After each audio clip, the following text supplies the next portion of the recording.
Do you ever take any of those gummy vitamins? They're everywhere now. The industry changed a few years back and the whole vitamin industry went to gummies. The problem is the industry reduced the amount of vitamins in those, what are supposed to be vitamins, by 44%. Can you even call that a vitamin? They also raised the sugar content by 7%, as if us men really need to be addicted to anything else in our lives. Add more sugar to a vitamin. Well, we're going to get the full breakdown in this conversation, which is fascinating. I'm talking to Sunna van Kampen. He is the founder of Tonic Health, and he is doing amazing work to bring sugar-free vitamins to the vitamin industry. And I'm sure it's going to expand into a lot more based on the work he's doing. He's got a fascinating story about growing up as a soccer player, his upbringing as a kid.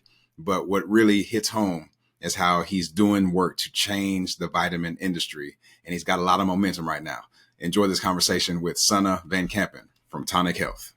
Hey, y'all, what's going on? Welcome to another episode of the Committed Man Podcast. I'm your host, Donovan Owens, and I'm here with a good friend of mine, Sunna van Kampen. Sunna, how you doing, man? Very well. Thanks for having me, Donovan. Yeah, for sure. And actually, you're a new friend in my life. I met you, I think, back in January was the first time at the Empowered Brotherhood. And since then, we've connected, had some good conversations. I really love what you're doing with the whole Tonic Health brand, and we'll get more into that later. But yeah, I just knew I wanted to connect with you and go deeper and give you a chance to kind of get the word out about what you stand for and, what Tonic Health is all about. But before we get there, just give me a little bit of rundown. It sounds like you've spent some time in the UK. So tell me about, kind of where you were born and what had your interest as you were growing up. Yeah, absolutely. Good question. I was actually born in Amsterdam in the Netherlands, but moved to England when I was like 5 years old, hence the quite English accent. And then grew up in the Devonshire countryside in England. So childhood was, going to the beach, surfing and like mountain biking through forests and things like that. So had a quite like outdoorsy, sporty childhood. And then from there, weirdly, I grew up in a place called Totnes, which was quite a spiritual, like microcosm of, I'd say there's quite a population of old hippies from the 80s that then went there and had their kids. And I guess I could class my mum as one of those. And so I mentioned that because that was what kind of got me into my first introduction of like naturopathic medicine, health food, not eating McDonald's and Starbucks and, eating real food and vegetables and, all this stuff. But as any kid does, you go through that like rebellious phase where you're like, I just want to eat McDonald's and Starbucks and like, leave me alone. I don't want all this healthy stuff.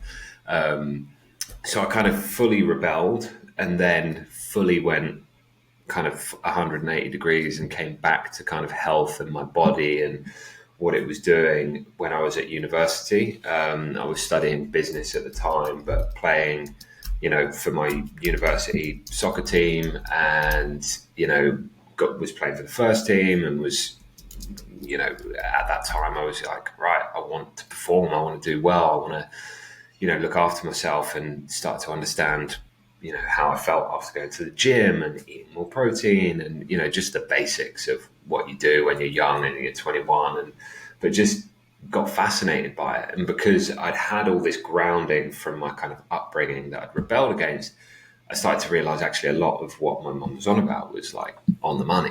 And it actually made a real difference to how I felt and how I went about things. So I'd kind of, left this childhood arena of like quite a free-spirited childhood, rebelled to that, wanted to be in business. So I was studying business at university and then got this kind of inkling for what health could do and what it could mean for people and how important it was for me personally that then kind of, I guess, shaped me into where I am today, which is wanting to build a business that actually changes the health industry from the inside out. Because I think actually my biggest bugbear was that if you want to be healthy, you had to make loads of sacrifices and compromises in taste, in price. You ended up spending loads more money. A lot of the natural and organic foods were like incredibly bland and poor, like, and just not well produced.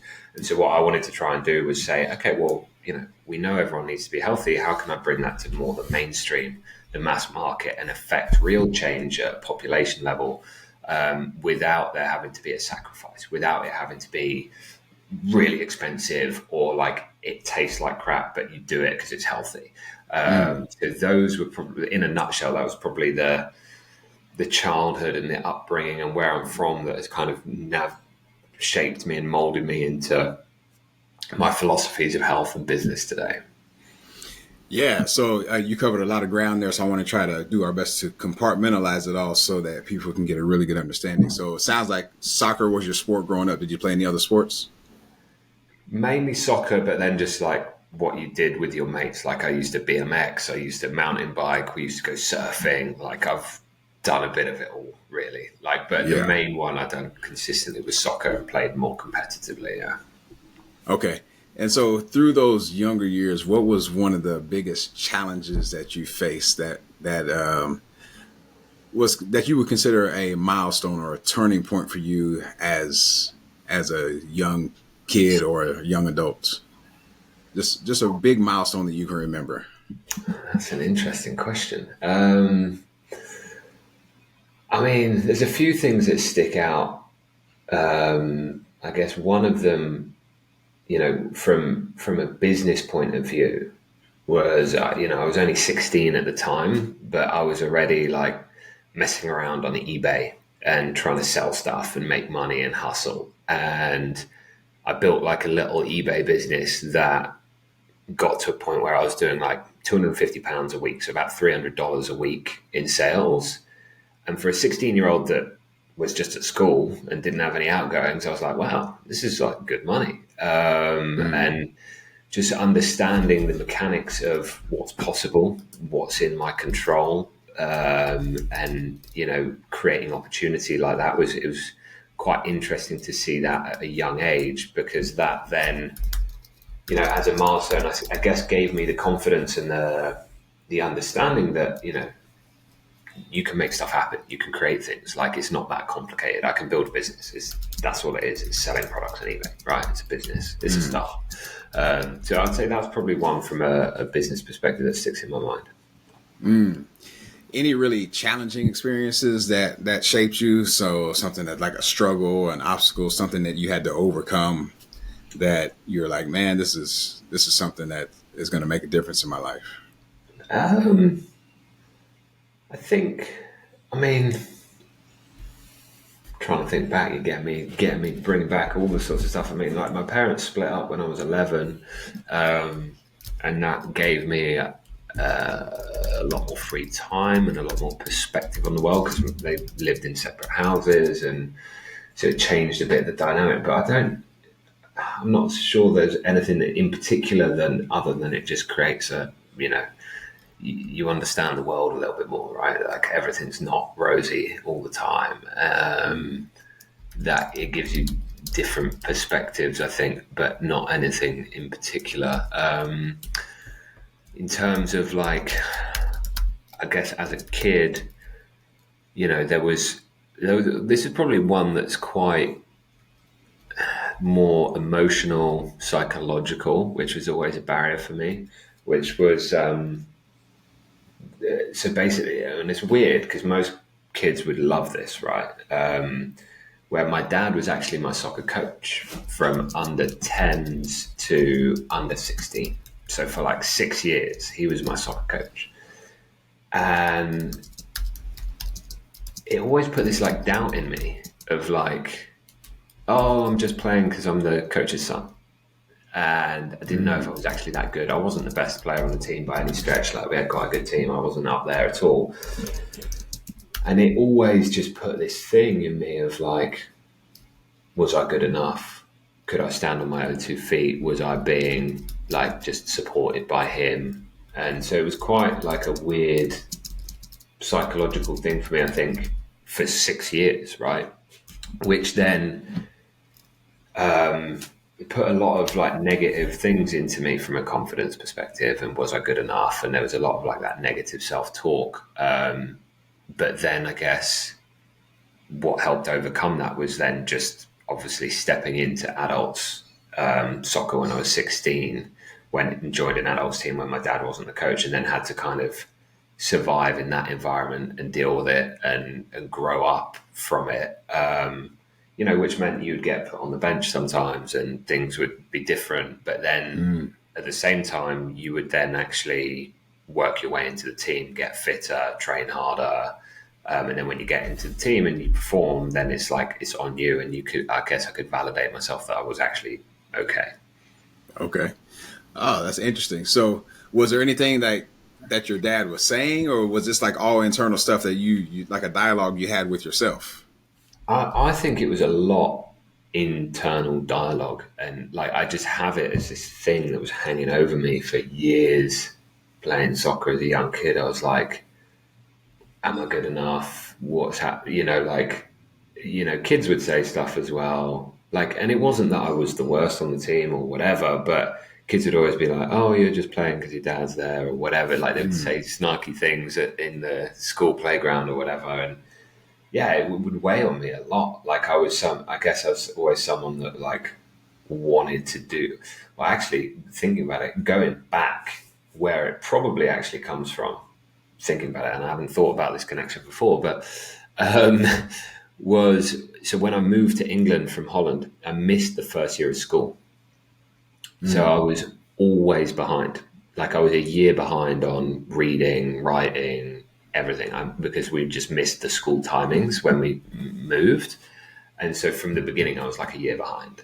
And so that was also like, I still remember the feelings of like being in the classroom and they're like, right, so everyone open your page on this and do this. And I'm like, I have no idea what you're talking about or what I'm going to be able to do here. And so that and having to probably overcome that is probably the first instance I can remember of it where it's like driven me to be like, I never want to feel like that again. Okay, so that's powerful. So that moment, do you think that started to create this drive and ambition in you that still is part of you today? Oh, for sure. Like my methodology in business today is like, I don't trust anyone or anything. And if I'm going into like a conversation and it's not that I don't trust people, I do trust people. But if I'm going into a situation where we're, say, gonna, explore a new opportunity in a new channel, sake of argument, something like Amazon, right? Like we're going to launch an Amazon. I'm not comfortable just letting an agency or a freelancer or someone be like, okay, this is what you need to do. This is how you're going to do it. And I'll manage it for you. I'm like, no, I want to learn it inside out so that I know what's right. And then we'll potentially build it together from there. Like I just can't sit back and not know and feel like I don't know and I'm not kind of in control of that situation somehow. So do you feel like this is a healthy aspect of you, or does it feel unhealthy at times because you feel like you have to have control over things that maybe you don't need to control?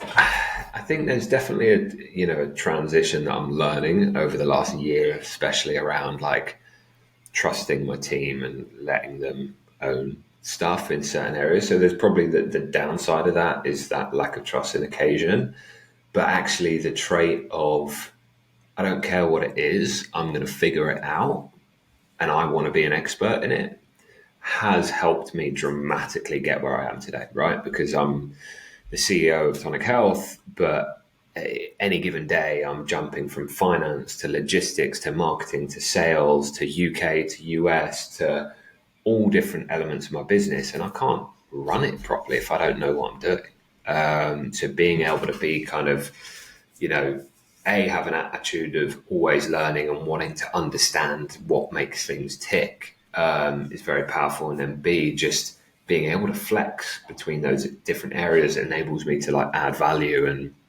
make a difference, right? Whereas I've seen it in other businesses where you get directors and they like genuinely just don't have a clue in marketing, as an example. and then they have to be there because it's their job, and they have to oversee it because it's their job, but they don't add any value, and they just can't manage it, and then they're basically reliant on what people are telling them and the trust, and it's where things go wrong. Like, you need to be able to contribute, and you need to be able to add value to any given situation. Yeah, I agree, man. So you played soccer for quite a while. How far did you take the soccer career? It was never really a career. Like, it wasn't gonna, be my career. Business was always more my career. But I mean, I took it to, levels where playing like for a semi-professional team in London, semi-professional team. I went back to Amsterdam for a year to work for a company out there, and I played for a semi-professional team out there. So it was like serious. It was, 4 hours of training a week, proper match days, proper squads, physios coming to games. Like, it was a proper setup. It was nice to play at that kind of proper competitive level. But yeah, it was never. I was never that good. Ah, okay. All right. Well, so I'm sure soccer kept you in plenty good shape, right? So after soccer, was there ever a time where you found yourself like falling out of shape as an adult? I mean, I've consistently always played soccer. I still do today. So I haven't ever let it go, which has kind of kept me in a good-ish, steady state. At times when I was younger, like in my early 20s, there would be like periods where I'm like, right, we're out partying every weekend, and we're eating shit, and, being a young adult. But I would always go through like a period of that and then feel really bad. And then I would just be like, right, I'm going to go run a marathon. And then I would just sign up to a marathon. And then I was like 4 months of no drink training and like go run a marathon. So I've always had a bit of that yin and yang. Okay, I got you.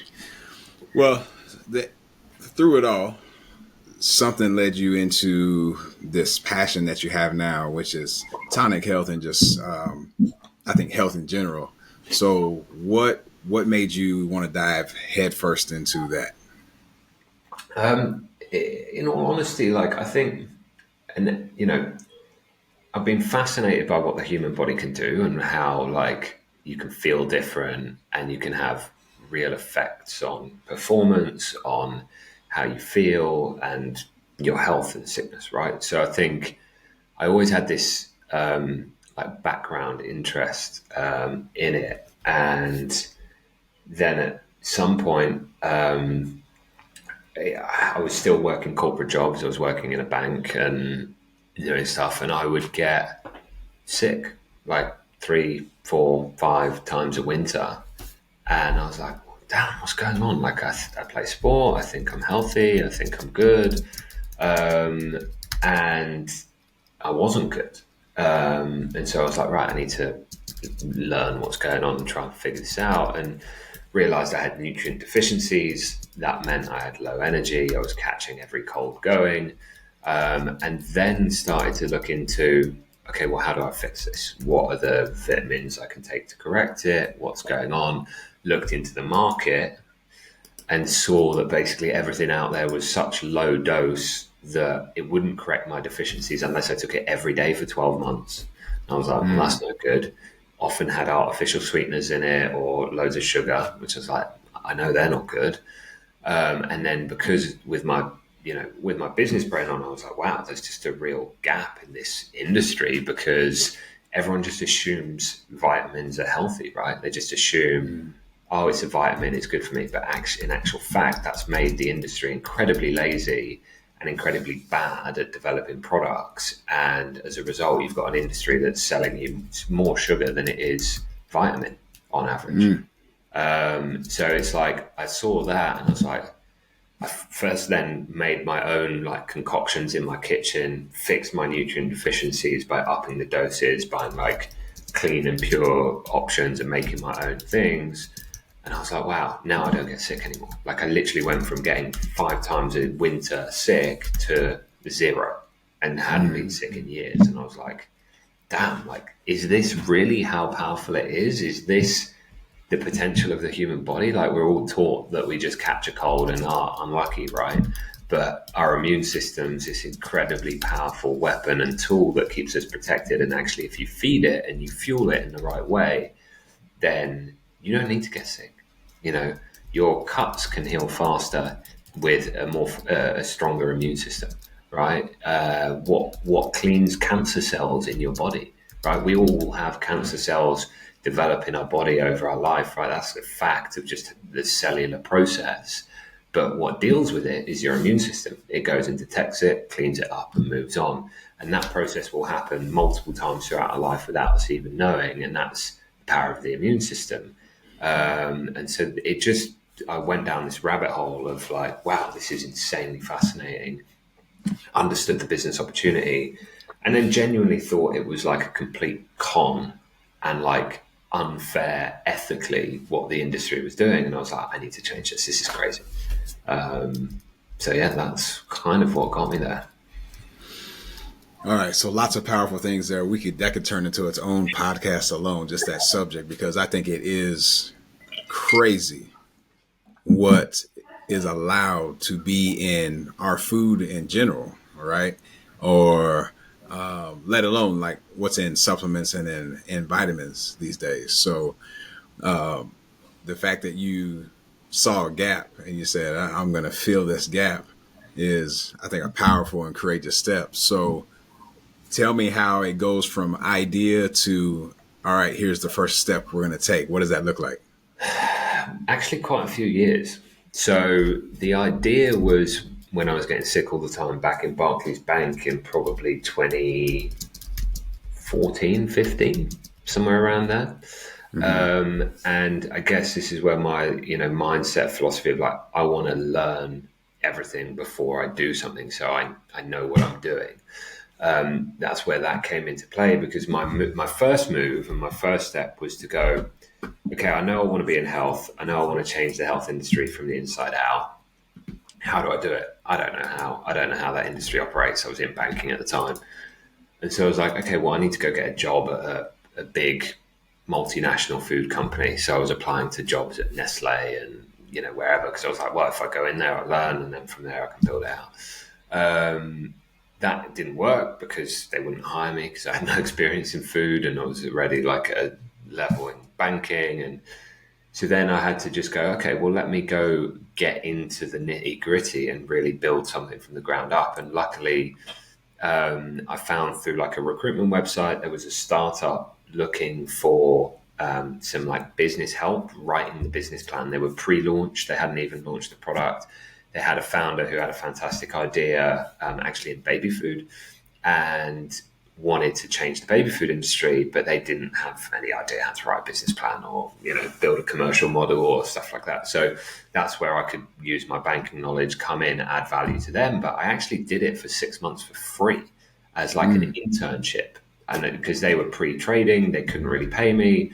I was still young. I was like, look, I want to learn. This is what I want. This is what you want. Let's just see what we can do. And so for 6 months, I've worked like, a couple of evenings a week and most Sundays outside of my 9-to-5 day job, to just upskill, learn what was going on. So I could download a lot of info from them in terms of what was working in the food industry, what wasn't, like how they were building things. So it was a really good school, right, essentially, that I got in the food industry.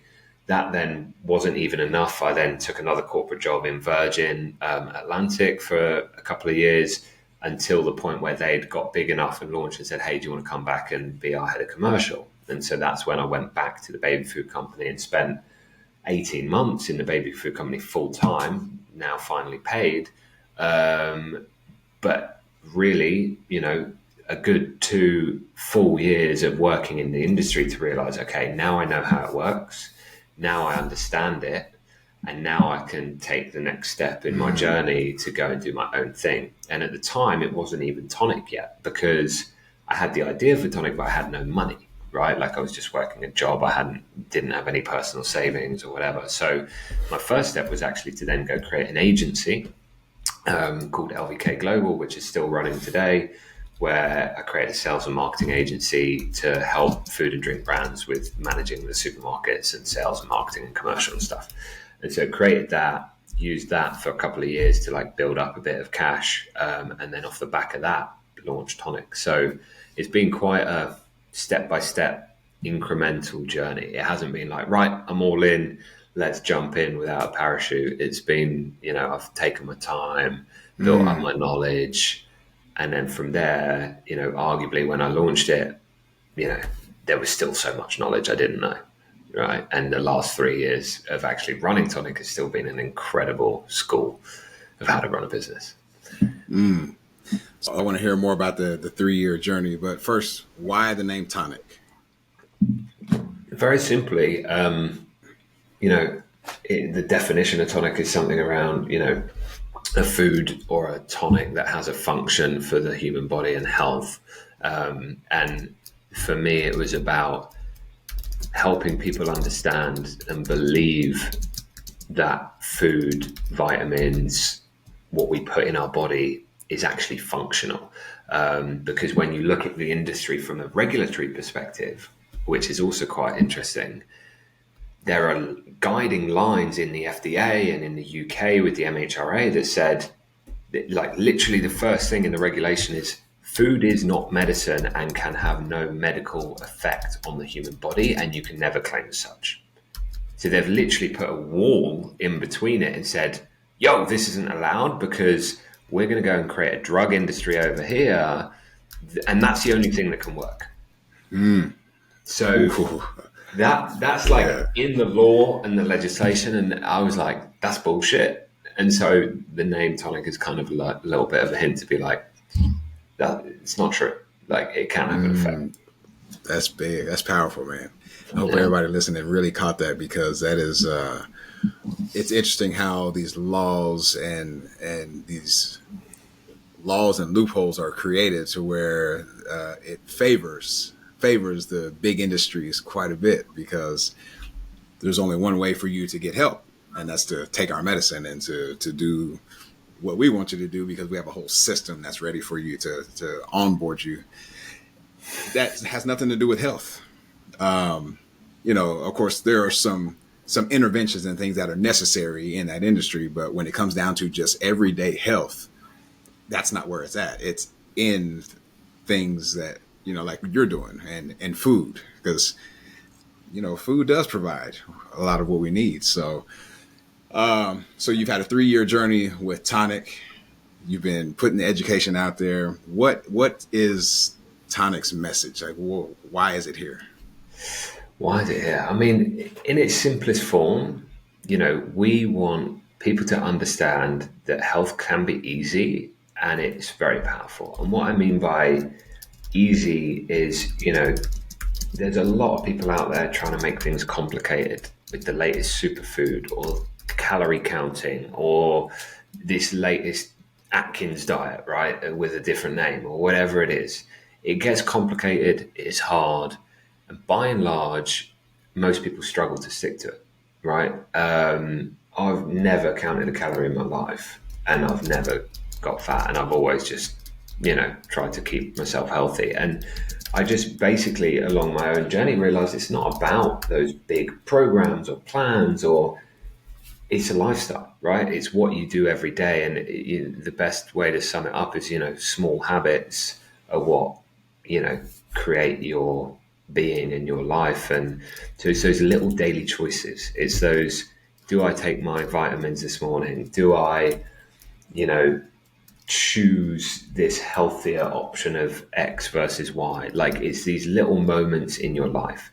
If you more often than not make those right choices and make, good positive choices for your health, then I believe the world would be a lot healthier place, right? We just get sucked into, I need to go on this 3-month diet, and then it's really complicated, and you try it for a couple of weeks and then you give up, and then you just go and binge eat pizza and burgers and whatever else. And it's like, it's not really going to make an impact. And I'm all about trying to make an impact in people's health in a very easy way, so that we can affect as many people as possible. I love that. So I know one of your products is these Tonic Gummies, which, by the way, mine just emptied out, so I'm due for a refill. No sugar added, fuel for your life without the sugar. Tell me, what are your thoughts on sugar? Sugar is, I mean, it's pretty much public enemy number one. And it's weird because obviously a little bit of sugar in the diet from natural sources like honey and maple syrup isn't actually that bad.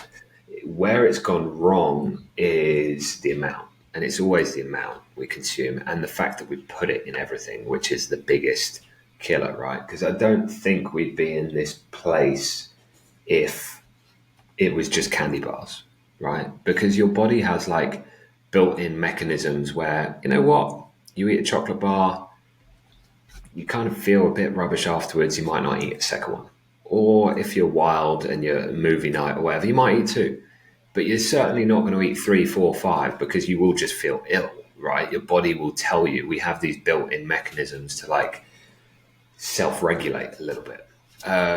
Where it's gone wrong is, you know, we've engineered our food system so that sugar is in absolutely everything you eat all day long and drink all day long, to the point where we've just saturated our bodies with way too much sugar and our bodies can't cope anymore, which is why we have, you know, the rises in type 2 diabetes. It's why we have the obesity epidemic. Like the data's all there. Like sugar can age your cells faster.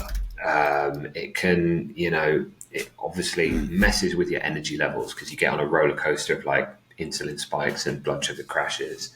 There's just so many ways it just wreaks havoc on our body with the amount we consume. And then going back to, you know, what I believe in, it's like, I'm not going to stop people eating candy bars. It's not the message. The message is, hey, well, you know, you're going to go to the movies. Hey, you're going to eat some candy, no problem. But there's some candy over here, like, you know, Lily's is a brand, or there's multiple options out there that do it without sugar. They've found ways to take it out. Or you train your body to enjoy 85% dark chocolate because, do you know what? There's not really that much sugar in that. So you can eat, you know, I genuinely eat chocolate almost every night, but I eat 92% dark chocolate and there's like no sugar in it. And I have a couple of squares and it's like chocolate or cacao itself is a health food, right? Right. So for me, the sugar thing is about, again, it's like, how can we help people make these small steps? And how can we cut out sugar from places where it shouldn't be, right? So you used to put 2 teaspoons of sugar in your coffee or your tea. Most people did. We've now like slowly weaned our way off that. But for me, it's like, hey, why has your kid's vitamin got a teaspoon of sugar in it? Why has your gummy vitamin got, some of them have 2 teaspoons of sugar per serving. So it's like 2 teaspoons of sugar first thing in the morning to get your day started. And you think, okay, well, it's just a little bit. But then in your bowl of cereal, you're having another 3, 4 teaspoons potentially. You know, then your snack, your oat bar or whatever it is, has another couple of teaspoons. Then at lunch, your sandwich or whatever you're eating with sauce on it has got more sugar in it. And you just go throughout the day like that. And you're just like, on average, I think we overconsume the amount of sugar we have in our body by about double on a daily basis. And then you do that for 10 years and wonder why we get into these problems. Yeah, man. So you doing these gummies without sugar, no added sugar, no artificial sweeteners, no artificial colors or flavors, no nuts, no dairy, no GMO.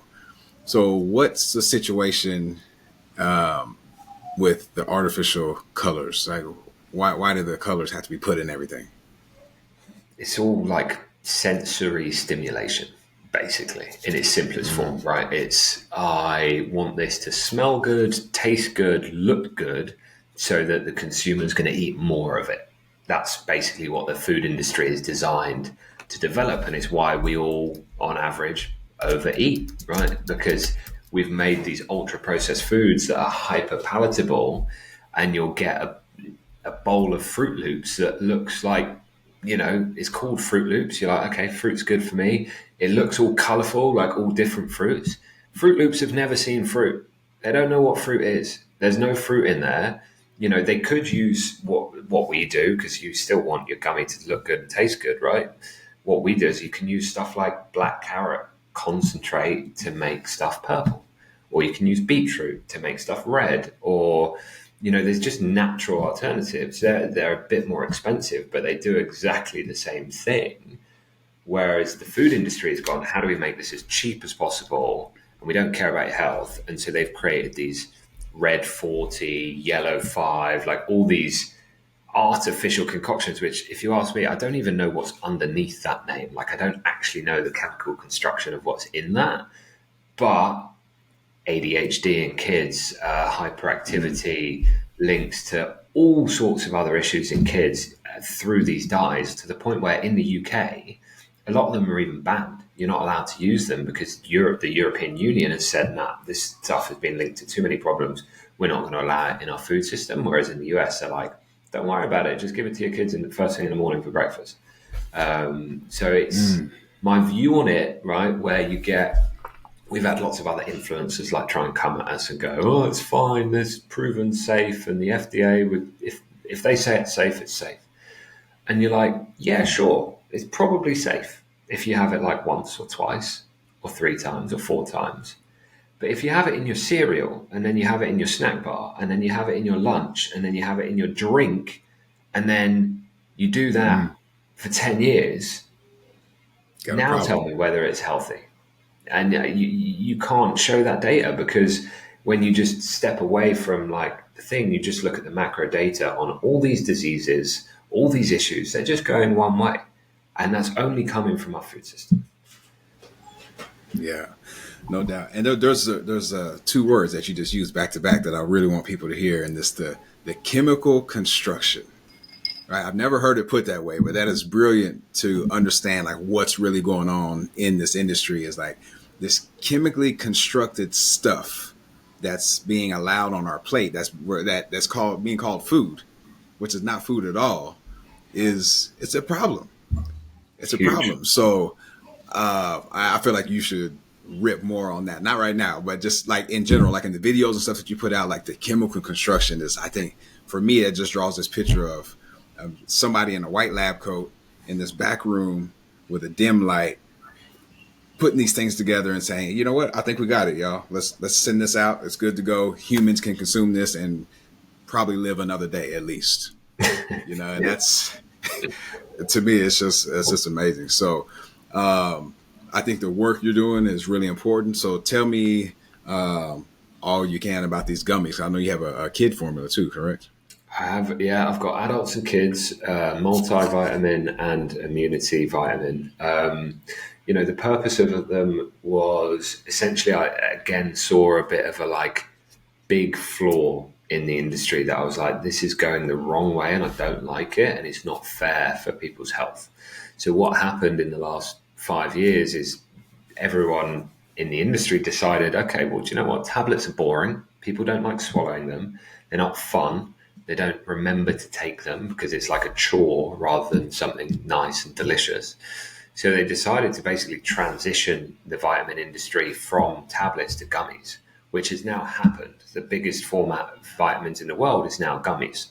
But in that process, if you look at the macro data, they actually reduced the amount of vitamin in the gummies by on average 44%, when already it wasn't enough in tablets. We need higher doses. And then they also increased the sugar by 7.5 times. So the whole industry just went and shifted itself in a negative way from a bad starting point. So I was like, well, what I'm not going to do is tell people you can't have gummies because, hey, you've tried them. They taste great, right? I'm not going to tell you can't have gummies, but let's do gummies in the right way. So what that meant for us was we needed to find a partner who could help us make these gummies where we actually correct the doses. So we're minimum 2 to 4 times stronger than any other gummy on the shelf. So you're actually getting a good dose of vitamin in those gummies compared to the other gummies. And then obviously stripped out the sugar, replaced it with beetroot fiber. So it's, a good bit of extra fiber in the diet. It's all natural. The sweetness from the beetroot helps flavor the product with a little bit of natural flavoring. And then you get a delicious tasting gummy without the sugar at a dose that will actually give you some health benefit. Man, this is great. So I know for a fact that it costs you more to make this gummy, and there's something you said to me in a conversation we had after one of the workouts that I really want you to share, and that's about just profit margins, right? Like, what's you've been willing to take on less of a profit margin because you're that passionate about people's health being better. Just talk to me about that. Absolutely. And this is where, when I say like I want to change the industry, I really mean it. Like, I want us to be, the change agent or the catalyst to reset the vitamin industry. Because, what happens when you decrease the vitamin content by 44% and increase the sugar content by 7.5%, your margins go through the roof. And on average, vitamin companies are making about 85% gross margin on every bottle of gummies they're selling, which is a lot. I came from baby food, where we were making 35 to 40% gross margin because we were selling essentially fruits and vegetables in a pouch, right? So I was used to small margins, and I understood that you could still build a business on small margins. And I also then couldn't understand how they were allowed to make such big margins, right? Because they're just making tons of money and ripping off the consumer, basically, in the vitamin space. So we took a decision to lower that margin dramatically by about 30%, so get it down to about 50 to 55% gross, and reinvest that difference purely into the quality of the product, right? We're still a small company. We haven't got the manufacturing efficiencies or scale of some of these guys, but we can go to Walmart, we can go to Target, we can go to Kroger and be like, here's a comparison chart of how much vitamin you're getting in our product and no sugar versus all these. And by the way, we're like $1 more.